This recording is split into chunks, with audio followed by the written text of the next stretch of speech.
setiap ibadah dalam agama kita mempunyai tekanan yang berbeda, stressing yang tidak sama.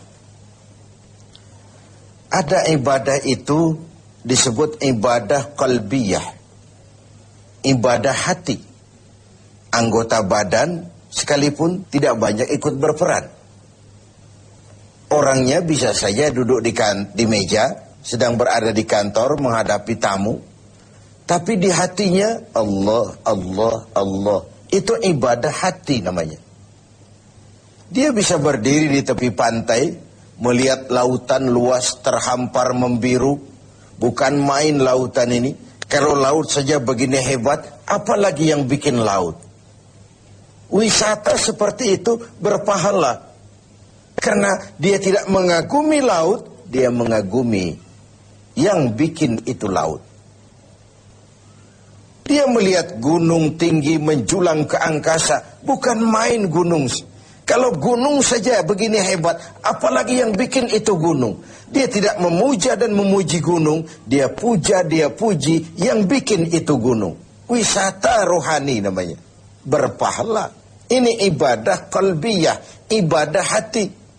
Zikir khafi, zikir yang tersembunyi.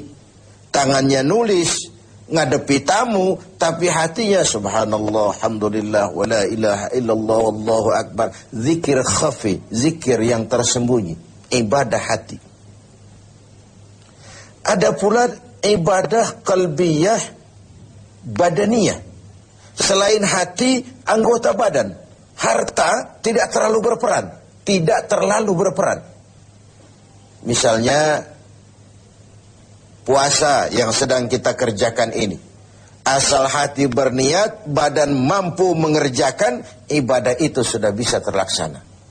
Sholat, walaupun pakai ada unsur harta, tapi kan tidak seberapa. Sarung, penekanannya tetap hati dan badan. Ada pula ibadah itu disebut qalbiyah, badaniyah, maliyah. Hati, badan, harta. Semua komponen. Ini seperti ibadah haji misalnya. Hati berniat, badan melaksanakan, harta dikeluarkan, baru bisa terlaksana ibadah itu. Kurang salah satunya, sulit terlaksana.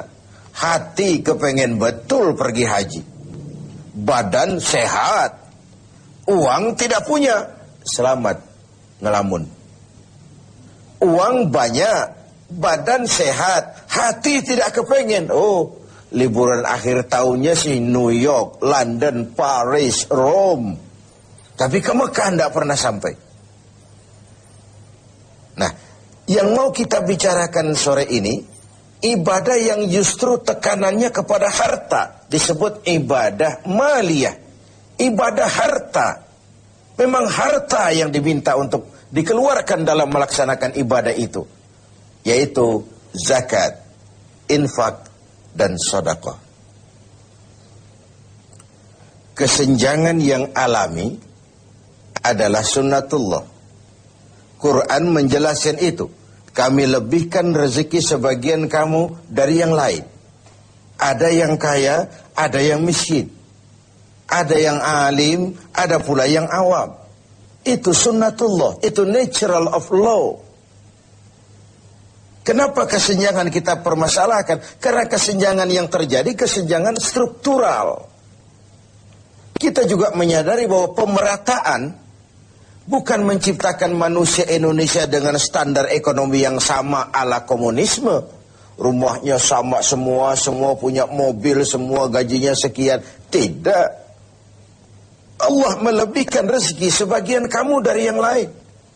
Bukan persamaan model komunisme. Kesenjangan adalah sunnatullah. Allah lebihkan rezeki sebagian kamu dari yang lain. Pemerataan yang kita harapkan adalah terciptanya peluang dan kesempatan. Artinya kalau yang kaya bisa semakin kaya, kenapa yang miskin tidak bisa ikut naik jadi sedikit-sedikit lebih maju? Yang sudah maju, lebih maju lagi. Terbuka peluang untuk kesempatan adanya. Nah, untuk itu, Islam memberikan tuntunan. Di dalam hartamu itu, walaupun dia hasil keringatmu, pergi pagi, pulang sore, peras keringat, banting tulang, bekerja, dengan segala kemampuan yang ada, di dalam hartamu itu, di sana ada hak yang lain. Ada hak bagi yang lain. Dan hak itu harus dikeluarkan. Dalam bentuk apa? Dalam bentuk zakat dengan hitungan yang tertentu untuk kelompok orang yang tertentu juga. Apa manfaatnya? Nabi bersabda, zakku amwalakum bizzakah. Bersihkan hartamu dengan zakat. Zakku amwalakum bizzakah. Bersihkan hartamu dengan zakat. Yang dimaksud di sini tentu kalau dalam harta yang kita cari itu bercampur dengan yang haram sedikit, ada yang tidak jelas sedikit, ada yang terkena syak, ragu-ragu sedikit, itu yang dibersihkan dengan zakat. Ada yang menggunakan dalil tadi secara salah. Kita korupsi saja, nanti kita zakatkan. Kan katanya Nabi, zakku amwalakum bizzakah. Bersihkan hartamu dengan zakat. Jadi kalau sudah kita zakatkan, bersih sudah. Itu kan politik money laundry. Dan itu tidak dikenal. Baju yang kita bersihkan itu, baju yang kena kotoran.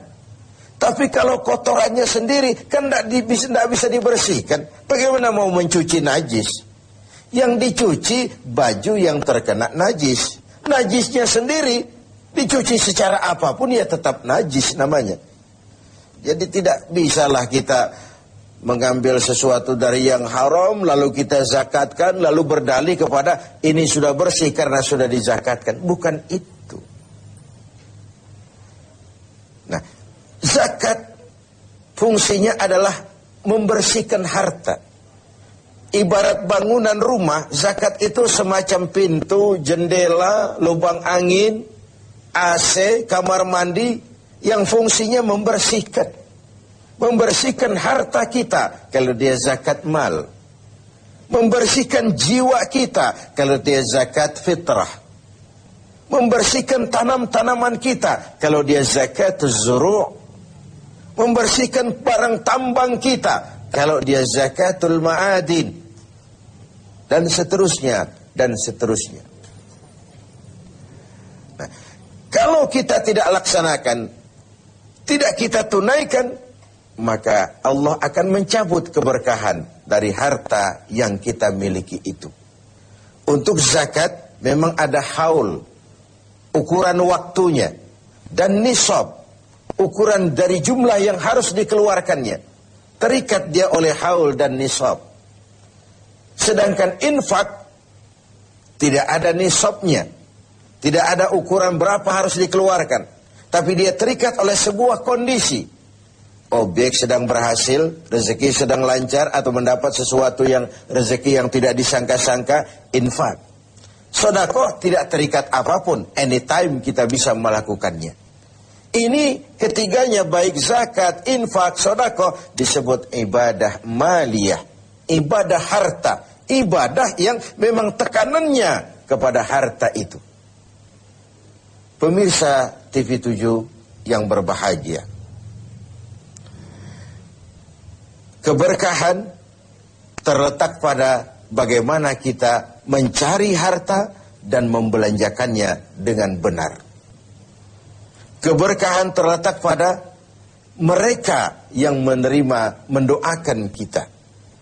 Bersyukurlah manusia kalau dia oleh Allah dijadikan berfungsi sebagai keran air yang menyimpan tapi tidak untuk dirinya, menyimpan tapi disalurkan kepada mereka yang memang memerlukannya. Bagian dari pendidikan puasa adalah tumbuhnya kepekaan sosial. Kepekaan melahirkan kepedulian, dan kepedulian dibuktikan di minggu-minggu akhir Ramadan ini dengan kewajiban membayar zakat, infak, setidaknya sedekah. Nah, pada sisi lain, ketika ada ajaran untuk mengeluarkan zakat, ini kan sebenarnya sudah anjuran juga dari Islam. kau harus punya ekonomi yang kuat supaya kau bisa bayar zakat. Kau harus jadi berhasil, kau harus jadi orang mampu, kau harus mapan supaya kau bisa bayar itu zakat. Tangan di atas lebih baik daripada tangan di bawah.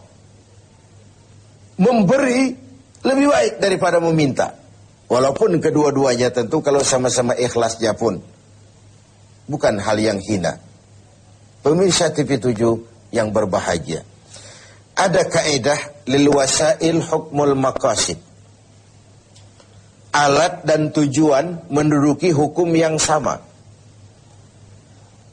Kalau kita diperintahkan sholat dan menutup aurat lebih dahulu sebagai syarat sahnya sholat, kan kita disuruh sama dengan tidak langsung, kau harus punya industri tekstil, supaya haji kau bisa ihram, supaya sholat kau bisa pakai sarung, kau harus punya industri tekstil. Kau pergi haji kemana? Ke Mekah. Kau harus kuasai teknologi canggih, bikin pesawat, karena kau nggak mungkin berenang dari Indonesia ke Jeddah. Kau harus bayar zakat. Itu artinya apa? Kau harus punya ekonomi yang mapan. Kau harus berhasil supaya kau jadi pelaksana zakat, bukan penerima zakat. Kalaupun hari ini, tahun ini, berdiri pada barisan yang menerima zakat, tanamkan di hati, sekarang saya pada barisan yang menerima zakat. Saya akan berjuang sepenuhnya agar tahun depan saya pindah menjadi orang yang membayar dan mengeluarkan zakat. Semoga di akhir Ramadan minggu ini kita dapat melaksanakan ibadah harta sesuai dengan kemampuan kita masing-masing.